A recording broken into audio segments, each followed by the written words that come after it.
May nagpapagawa akong BMW, kailangan L'Oreal. Pare. Standard size na pre. Ito yung mga accessories na nakakabit sa kanya.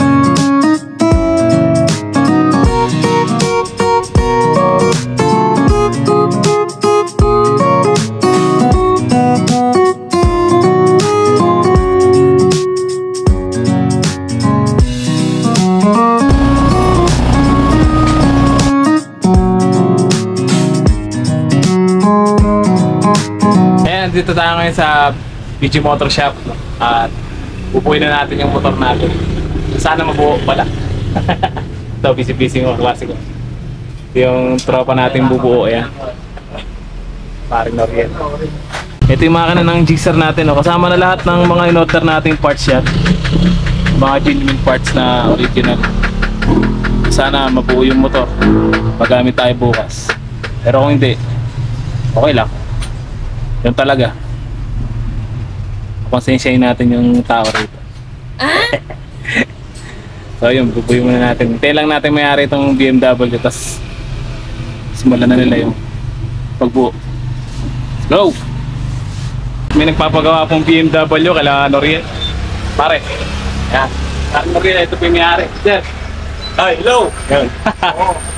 Ito po yung DS na 1250, yan, si paring RJ. Tama po natin. Papalitan ng center stand. Yan. Ano po yung mga gagawin, sir? Layo ng chip pa din. Back to standard tayo. Yan.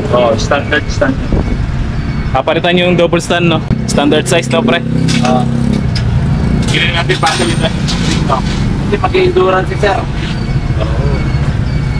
Nga pala, nagre-ready nga pala to para sa Boss Ironman 2024 Endurance Challenge din sa gaganapin sa Olongapo na, sir. Oo. Sa Olongapo.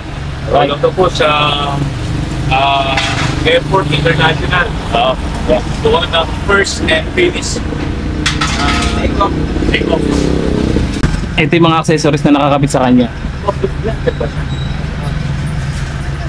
At dito sa part na to, mga padring, nagpakabit ng bagong pito si sir.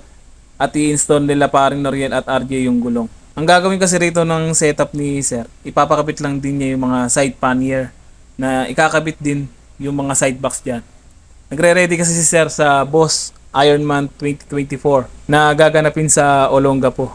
Nakakatuwa lang kasi first time natin makakita ng ganito sa sali sa Endurance Challenge na taga Bataan.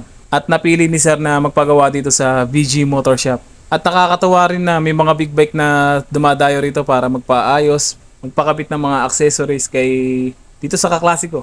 Kaya pati ako, kahit hindi ako yung may-ari ng shop, masaya ako para sa Kaklasiko. At ayan, yung mga in-install na mga accessories para sa BMW. At yun, big shoutout din kay Boss Leo, no, na ipa-follow nyo daw ako sa FB page ko. No. Sana mapanood nyo to, Sir Leo.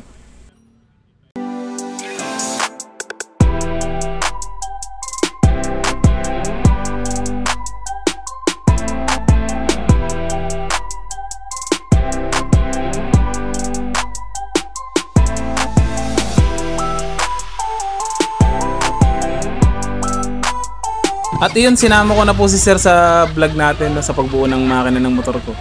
Dahil napaka-humble at napaka-bait ni sir. Isa pala siyang pastor, sabi ng Kaklasiko. So yun, sayang lang at hindi ko nakausap si sir at hindi ko nakakwentuhan. Sana makita pa tayo ulit, sir. Sir Leo. Sana mapanood mo to. God bless po at ingat po sa Boss Ironman 2024. At iyon po, no, nung nangyari yung BMW, sinisimulan na pong buuin ni paring L'Oreal at ni paring RJ itong makina ng Gixxer natin. At sa part na yan, kung mapapansin nyo, kalas-kalas na yung makina natin. No? Dahil nung unang dinala ko rito, kinalas na nila yung makina. Para pagdating ng mga in-order natin parts, ay isasalpak na lang lahat. Kaya din naman nagtagal yan dahil sa in-order kong sigunyal. Akala ko kasi yung sigunyal ay buo na siya, no? May kasama ng bearing. Kaya yun, umorder pa ako ng bearing para mabuo na tong makina ng Gixxer. Halos 2 linggo rin nung na-stock tong motor ko. Wala naman din akong ibang service kundi ito lang, no. Kasi ito yung pan-daily use ko. Pati pambiyahe ko sa Maynila. Kaya kailangan ko na rin siyang mabuo agad para meron akong magamit na service. At kahit na marami nagpapagawa, priority talaga ni paring L'Oreal at ni paring RJ itong motor ko para mabuo na agad. At yun mga padre, konting montage lang para sa pagbubuo ng makina ng Gixxer natin. Let's go!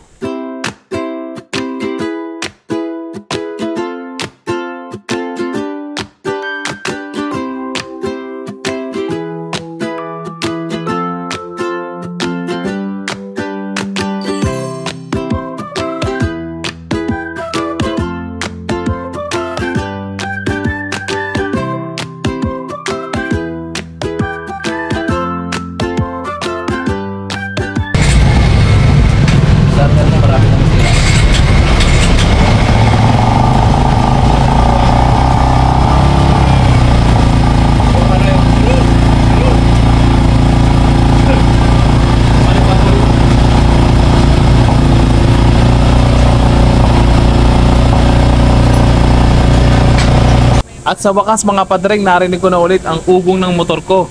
Sobrang saya ko talaga rito. Para akong nabunutan ng tinik sa lalamunan. Sobrang saya ko dahil magagamit ko na ulit yung motor ko at makakapiga na tayo sa lansangan. Sobrang namiss ko talaga tong motor na to dahil araw-araw ko siyang kasama sa trabaho, sa hanap buhay, sa pagbiyahe sa malayo.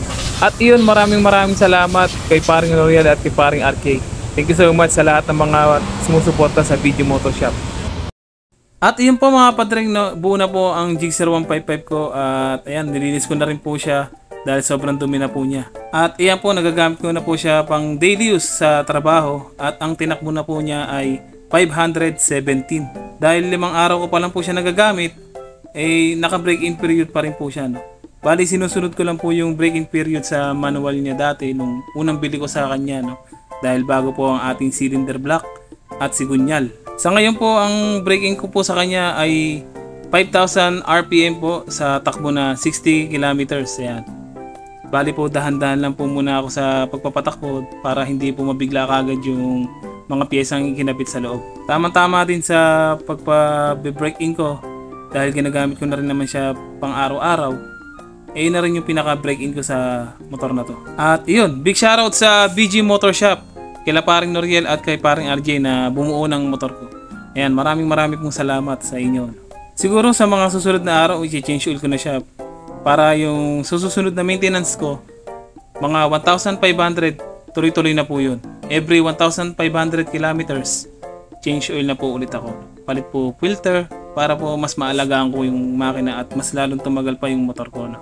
At iyan mga padreng, no, maraming salamat sa lahat ng tumapos ng video na ito. No? Like, share, and subscribe mga padreng. No? Paubuti na po natin ng 1,000 followers ang aking Facebook. Ayan, mga solid followers ko po dyan. Shoutout po sa inyo. And see you next vlog mga padreng. Ingat po and God bless po.